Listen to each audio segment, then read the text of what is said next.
Assalamualaikum warahmatullahi wabarakatuh.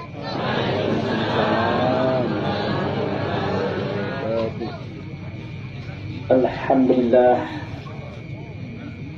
alhamdulillahilladzi arsala rasulahu bil huda wa dinil haq yuzhirahu 'alad dini kullihi walau karihal musyrikun.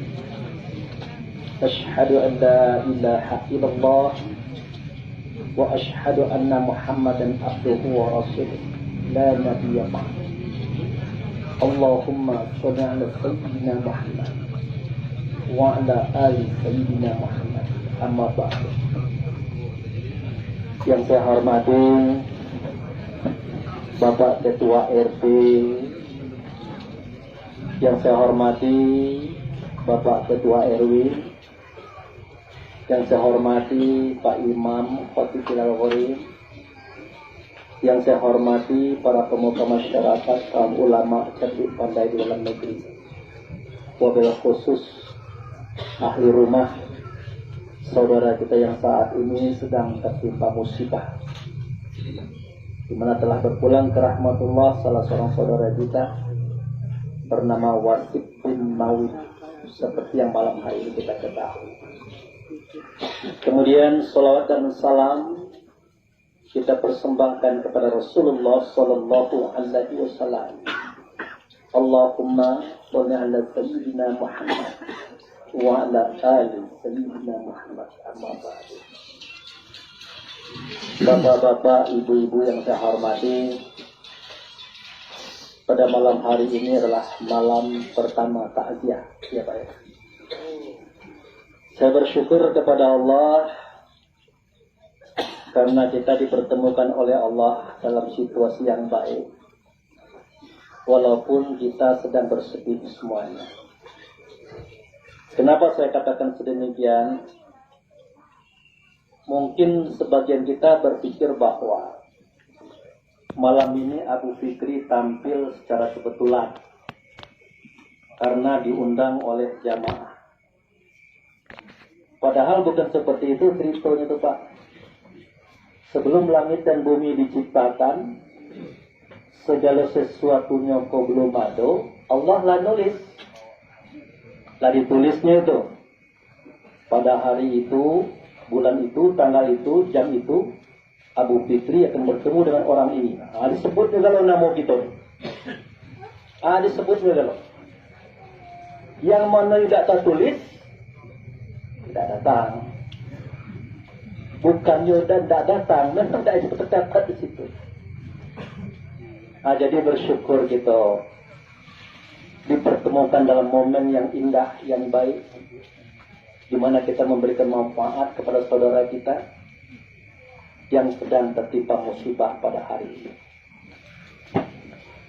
Kemudian, betul. Tidak nyuruh cepat ceramah. Kemudian sebelum saya menyampaikan tausiah takziah ini, minta maafnya Pak Imam Khatibul Al-Gharib, orang tua saya, abang saya dari Kuala Bangken. Kalau tidak sesuai cerita saya.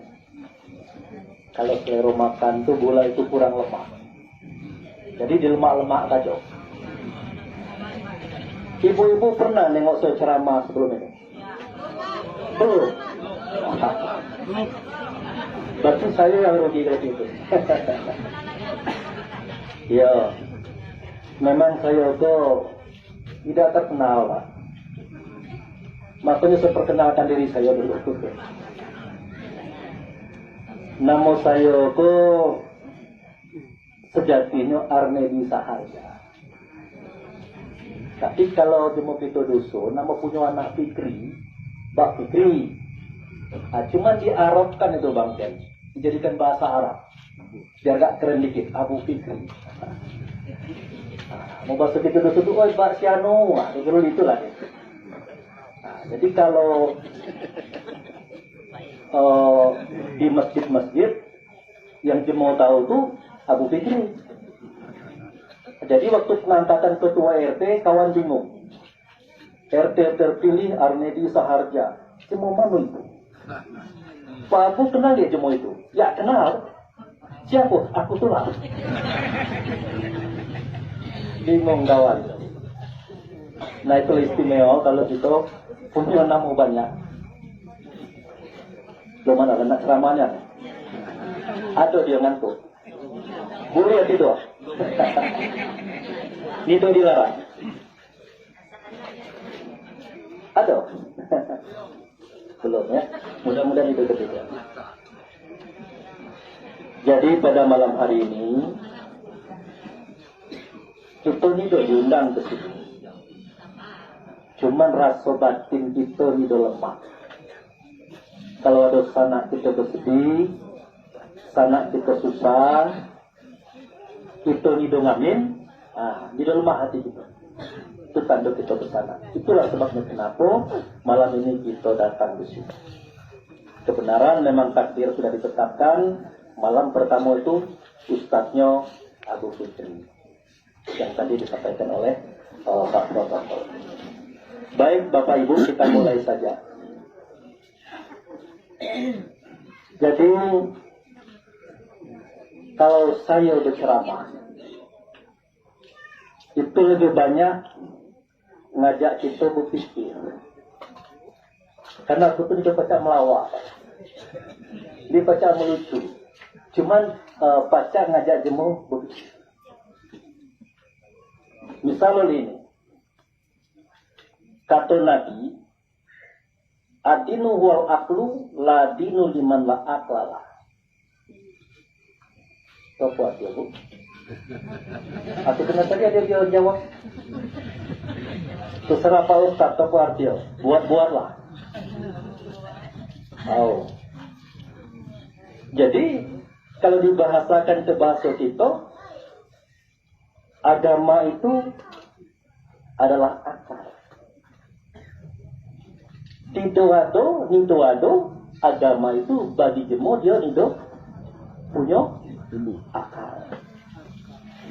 Artinya manusia itu rata-rata berakal. Artinya beragama. Itu bahasa umum. Kalau bahasa khususnya, tidak adalah sesungguhnya agama itu adalah akal, tidak adalah agama itu bagi diri seseorang kalau akalnya tidak digunakan untuk memikirkan agama. Itu bahasa khusus. Pak Ustaz, kenapa bahasa khusus itu agak kejam bunyinya?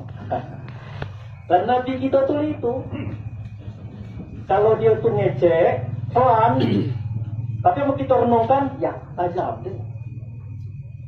Jadi kalau agama itu tidak kita pikirkan, tidak kita renungkan, agama itu nido-ado di diri kita. Ya Pak Ustaz, kami ini sholat 5 waktu, puasa, kami ini haji kami jalan 6 kali. Boleh saja, mungkin itu syariatnya sudah, hakikatnya belum, kehendak Tuhan itu belum tercapai di kita. Nah sekarang kita mulai bercerita. Di dalam Al-Quran kita dengarkan ada kalimat yang bunyinya begini, kullu nafsun za'iqatul maut tsumma ilaina turja'un. Setiap diri pasti merasakan mati, kemudian kepada kamilah kamu dikembalikan. Ada doa ayatnya? Ada. Apa Bu? Apa? Pendek itu. Setiap diri pasti merasakan mati, kemudian kepada kamilah kamu dikembalikan. Apa? Kalau nido direnungkan ayat ini, kali pula kita dapat. Nido kita tambah. Tetapi setelah kita masuki ayat ini, kita coba menyelami ke dalam, ternyata maknanya sangat luar biasa. Apa maknanya Pak Ustaz? Maknanya adalah setiap diri pasti akan merasakan mati, kemudian kepada kamilah kamu dikembalikan. Ternyata pada batang tubuh kita yang satu, pada badan kita yang satu, ada dua diri. Diri yang mati, diri yang kembali. Jadi ayat itu menceritakan kepada kita, pada batang tubuhmu yang satu, itu terdapat dua diri. Ada diri yang mati, ada diri yang kembali. Oleh karena ini adalah persoalan kita, mau tak mau, kita wajib tahu mana diri yang mati, mana diri yang kembali. Karena itu cerita diri kita. Nah, sebelum saya menunjukkan mana itu diri yang mati, mana diri yang kembali, boleh saya nanya ke ibu-ibu? Boleh, Bu? Kalau ibu bertanya pula ke saya, tanya jawab.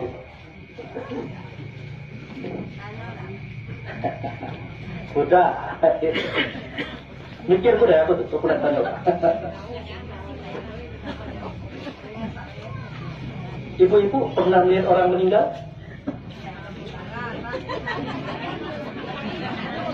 Pernah? Kamu bapak-bapak nih dia berani aku nanya. Kalau dimarahin dia, pernah dulu Bang Ken di Bandaraya.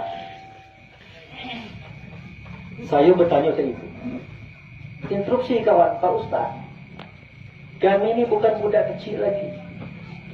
Kok pertanyaannya model itu? Saya bilang, memangnya kenapa Bapak? Lah kami ini bukan anak-anak lagi. Kok pertanyaannya begitu mudah? Oh iya. Minta maaf saya. Kalau pertanyaan itu mudah jawaban menurut Bapak, saya minta maaf. Jadi saya ulang kembali. Saya tanyakan kepada Bapak, apakah Bapak pernah melihat orang meninggal? Jawab dia, pernah, katanya. Itu jawaban paling mudah, pertanyaan paling buyan, katanya. Jadi Ustadz ini ibu, terkadang dimarahi jemaah. Ya kalau tidak sesuai selera, marah dia. Jadi saya jelaskan.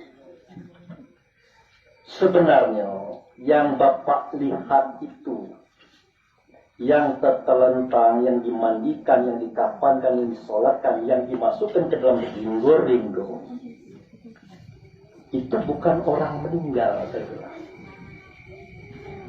Itu adalah orang yang ditinggalkan oleh rohnya.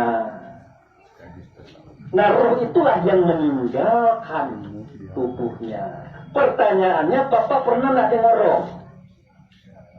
Ya, kawan. Nah, itu orang yang meninggalkan. Nah, yang kita tengok, yang kita lihat selama ini adalah orang yang ditinggalkan oleh rohnya. Itulah badan, jasad, tubuh. Itulah bangkai. Itu bukan kita. Ibu, bukan kita itu. Lalu siapa itu Pak Ustaz? Itu casing kita. Tahu casing? Tahu? Itu kendaraan kita. Tahu? Itu alat kerja kita. Bukan kita itu.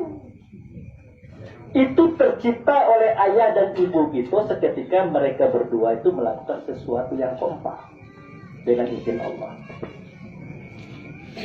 4 bulan 10 hari casing tadilah dikandung oleh mak kita. Barulah kita didatangkan. Ditiupkanlah kita ke dalam badan mak kita. dimasukkan ke dalam tubuh kita lewat ubun-ubun, barulah dipari di dalam hati.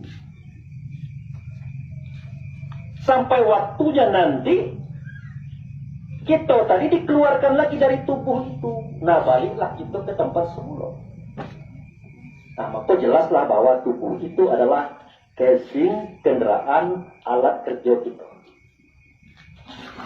Jadi bapak-bapak, ibu-ibu, jangan terpesona melihat fisik. Kadang-kadang kita lupa. Yang mengecek kok siapa, yang bersuara kok siapa, yang gerak-gerakkan tangan kok siapa. Secara nyata itu fisik saya, benar. Tetapi yang menggerakkan, yang menyuarakan itu adalah dia yang dalam dada. Itu roh. Nah, kajian hidup mati itu adalah kajian roh itu sebenarnya. Bukan kajian badan. Oleh karena kita sudah lama meninggalkan kajian orang tua yang cak iko, kita tidak tahu lagi diri kita kok yang mana. Cobalah bapak-bapak, ibu-ibu tengok.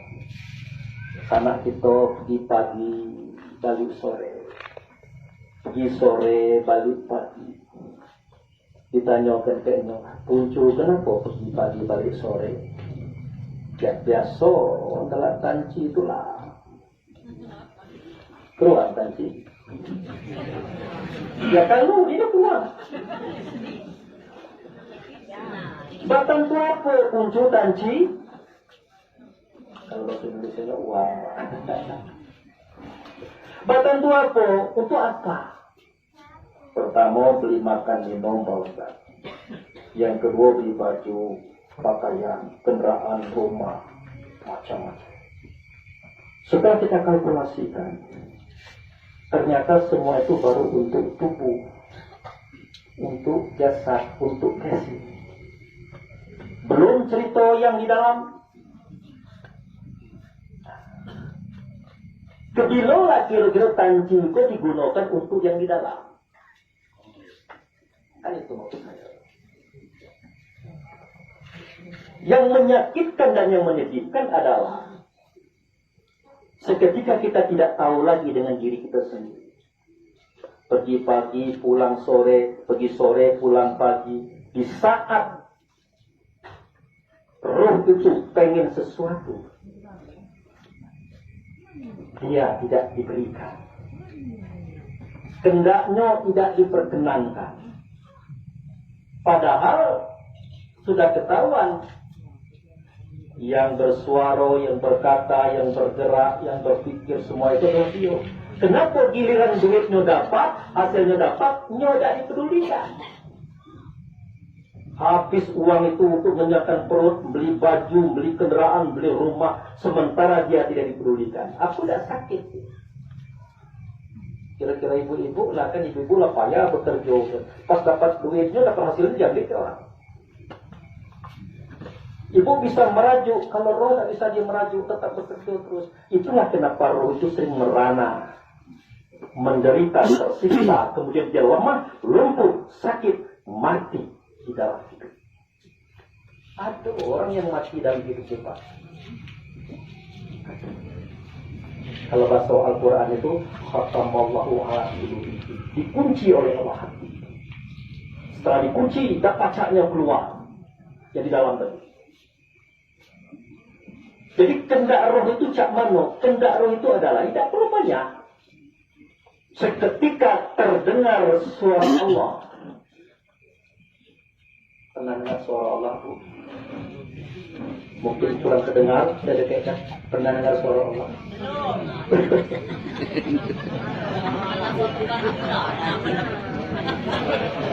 Bapak-bapak pernah? Belum juga? Maaf Bang Ken. Saya harus bukakan rasio ini. Tidak tahu rasionya. Oh iya, terima kasih. Iko air minum, iko rezeki dari Allah, betul? Atau Allah akan sering ngantek itu? Ya, siapa yang ngantek tadi?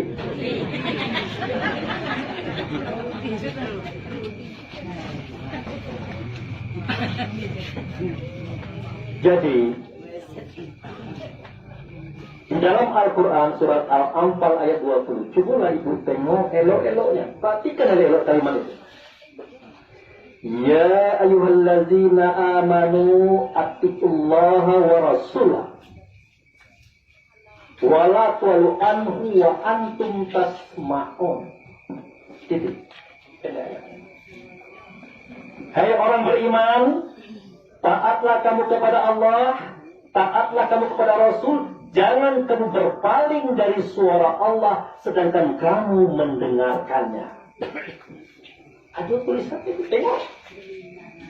Maksudnya saya tanya ke ibu, ke bapak tadi, pernah aku belum mendengarkan itu? Kalau belum, gawat. Gawat. Pantas itu ingkar galau, tak tahu ke suara Tuhan. Pak Ustaz, kami selama mendengar ceramah, nanti pernah mendengar cerita saya ini. Ia kemudian disampaikan, ya kawan. Malam itu saya sampaikan. Kenapa? Penting.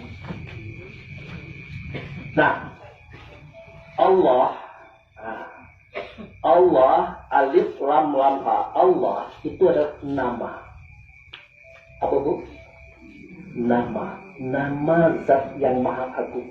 Namo sama dengan Abu Fikri, itu nama. Kalau cerita namo jelas tidak ada bentuknya, tidak ada rupanya, tidak ada suaranya, tidak ada katanya, tidak sama dia dengan segala sesuatu. Kalau kita cerita namo tadi itu Allah. Sudah? Oleh karena Allah itu adalah nama, zat yang maha agung, dia ingin menyatakan dirinya kepada semua makhluk, khususnya manusia. Di manakah dia menyatakan dirinya, terutama suaranya, katanya, perbuatannya, di mana? Kalau memang kita menyaksikannya, bagaimana kita menyaksikan, kapan kita menyaksikan, sebenarnya harus jelas jawabannya. Biar mati kita lemah. Orang kalau matinya diakhiri dengan kalimat La ilaha illallah Muhammad Rasulullah, maka surga baginya. Itu untuk siapa? Untuk orang yang diberikan oleh Allah hidayah tentang syahadah, tentang persaksian, tentang pengetahuan, di mana Allah itu adalah nama, dia menyatakan dirinya melalui makhluk-makhluk yang dia ciptakan. Termasuklah muazzin tadi. Termasuklah beliau. Termasuklah suami ibu yang dia keluar rumah pagi, balik sore, membawa uang, membawa makanan, semua itulah bagian daripada pekerjaan Allah memberikan rezeki kepada ibu. Allah tidak sempat datang ke rumah kita masing-masing, Pak. Ngantikan beri. Kita banyak yang kasih makan. Nah, itulah maksudnya diciptakan makhluk tadi. Melalui makhluk tadi, maka Allah lakukanlah perbuatan melalui mereka. Bersuara, berkata, berbuat. Itulah yang disebut dengan pengabdian. Jadi seketika Allah berkata, Allahu Akbar, Allahu Akbar. Itu Allah yang menyatakan suara. Allah yang menyatakan kata. Allah yang menyeru kita melalui muadzin. Hati-hati. Wala tu'alu anhu antum tasma'un. Jangan kamu berpaling dari suara itu sedangkan kamu mendengarkan. Tidak baca, tidak dengar Pak tuanya saya. Walaupun kawan nyuruh kecikan. Lagi kencang aja kawan tidak datang ke masjid. Apalagi kecil. Maupun kecil. Biasa.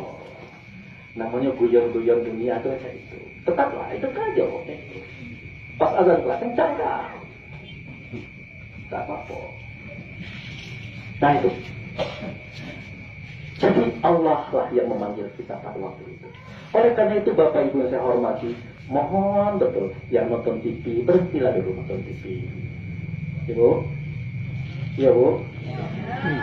Yang mengota, berhenti dulu mengota. Tahu mengota? Menci ya? Nyote tidur, bergerak pada tidur, bangun kudai. Nyo bekerja, bergerak pada bekerja, berhenti kudai. Bos besar manggil. Tapi yang mau bapak dia profesional dokter. lagi bedah, jangan Pak. Mati ya nak semua. Allah dia ledak dari itu. Atau ibu-ibu terganjur manas kegulai. Terdengar suara orang ditinggal kacau ya. Untuk mati ke kuda kompor tu. Boleh? Mati ke kuda. Boleh ya? Minum boleh Pak? Ya kalau dia boleh minum. Lama pada dua. Kalau kejauh.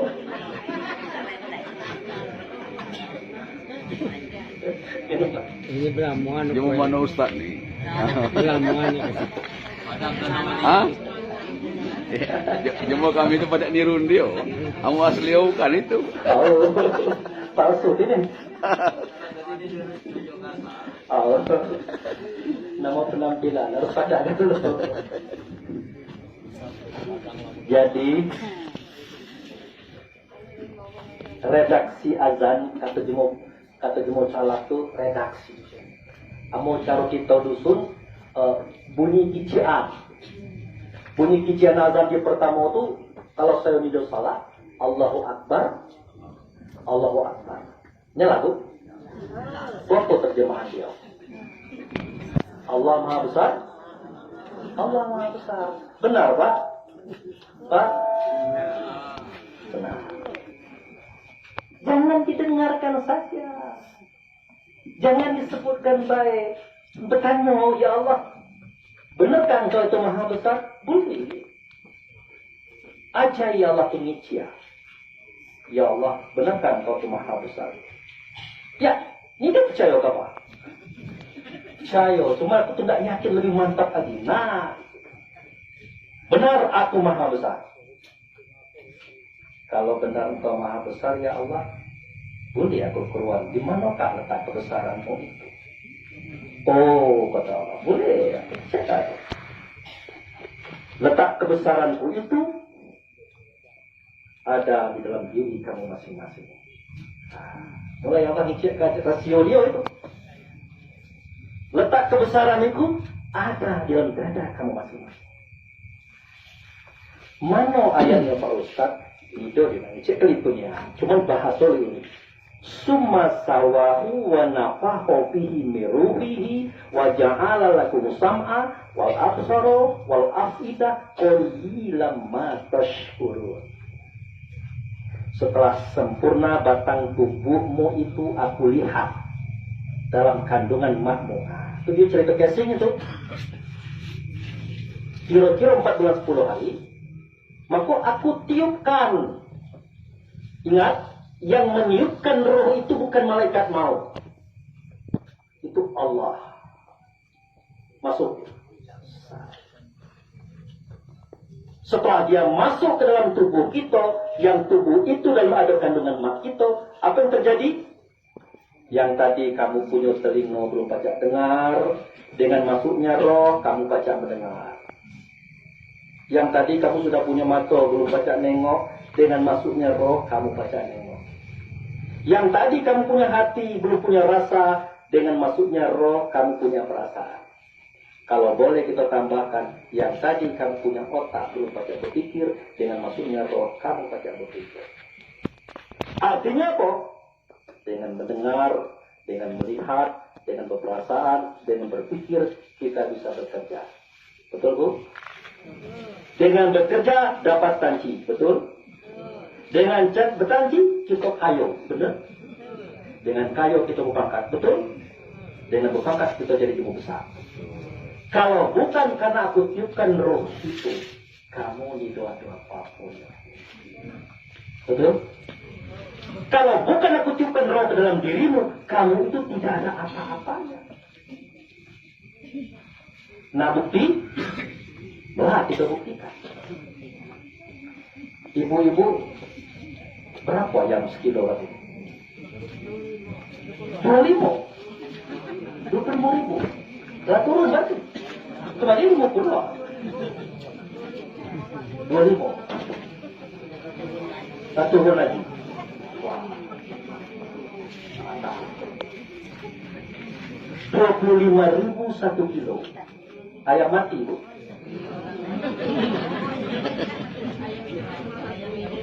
Laku kan? Ibu minta online 25 dan enggak orang itu. Tapi 25.000 tambah 2.500. 27,5 tuh. Sama enggak tambah online. Yo. Berarti begitu berharga. Nah, Pak ini ada jenderal bintang 5. Besar tinggi putih, gantengnya nak.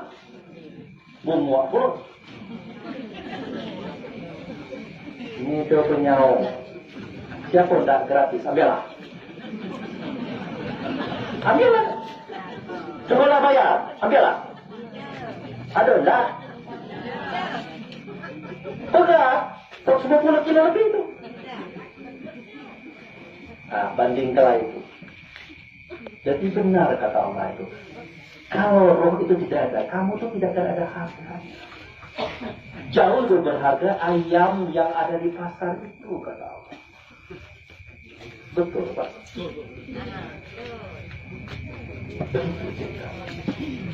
Sudah itu, saya ajak ibu-ibu bernostalgia. Enggak. Ingat waktu masih gadis-gadis tuh. Itu ingat lagi. Amaku pasti ya, ingat lagi. Pakai bujang kan ya. Lagi merjakol. Kamu kabel nangin nakal, aku waktu bujang. Bakinnya dia jadi ustaz. Waktu gadis dulu ibu, sebelum ibu menikah dengan bapak, kata ibu Allah ganteng lanang. Ndak laku nganti mati. Tapi ndak laku aku. Cukup kata bicara. Ada tuh ada kasukan aku.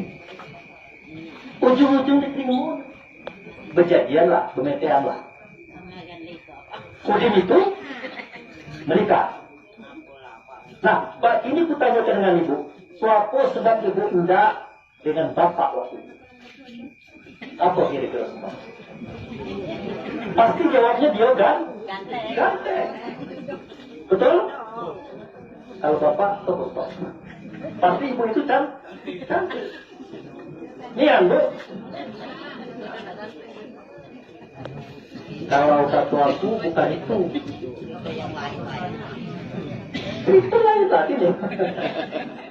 Kalau satu aku bukan gara-gara ganteng, bukan gara-gara cantik. Tetapi gara-gara di dalam dada bapak ada roh, dalam dada ibu ada roh. Betul?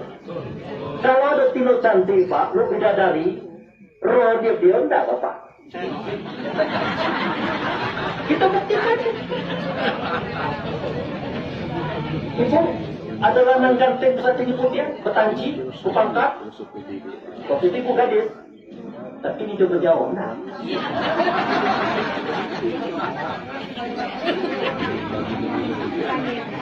Berarti Allahu Akbar itu benar.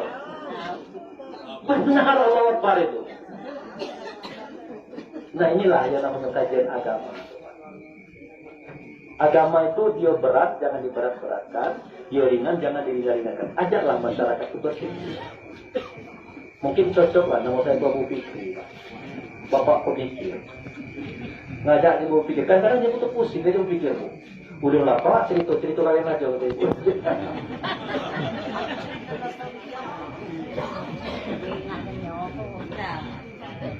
Sudah. Kemudian di dalam azan itu ada kalimat hanya ala sholat. Benar. Ada Pak. Karena kita tidak mikir ke dia, apa ala sholat itu. Biasa-biasa saja. Padahal kalau kita renungkan, kita pikirkan hanya ala sholat.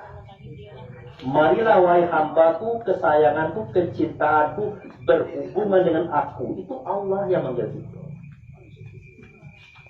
Ruh itu dengan perasaannya, dengan pemikirannya diajak oleh Allah berdiskusi berdialog. Masuk bos besar ngajak berdiskusi berdialog ibu dan dah. Bapak tidak mau. Tapi kalau dia jadi gubernur bercerita, enggak. Ngaku besar gubernur daripada Allah. Karena kita salah